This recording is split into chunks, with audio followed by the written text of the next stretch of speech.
Halo, Assalamualaikum warahmatullahi wabarakatuh. Berjumpa lagi dengan saya, Dr. Marini, spesialis paru.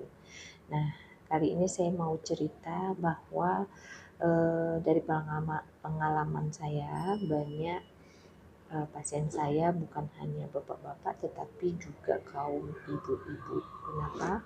Bukan hanya karena faktor risiko banyak suaminya yang merokok sehingga merokok di dalam rumah yang mana asap rokoknya bisa terkepung di dalam rumah yang ia hirup bersama anaknya selama bertahun-tahun sehingga menyebabkan gangguan pernafasan seperti batuk dan sesak nafas yang berkepanjangan.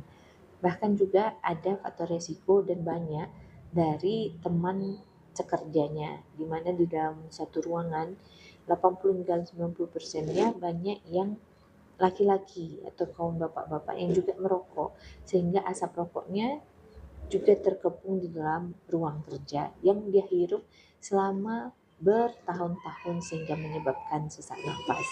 Jadi saya himbau mudah-mudahan bapak-bapak yang merokok untuk segera berhenti merokok supaya tidak memberikan penyakit kepada istri, anak atau bahkan teman sekerjanya. Atau bila memang belum bisa untuk berhenti merokok, saya mohon untuk merokok di luar ruangan, jangan di dalam ruangan, jangan di dalam mobil. Oke, terima kasih. Assalamualaikum warahmatullahi wabarakatuh.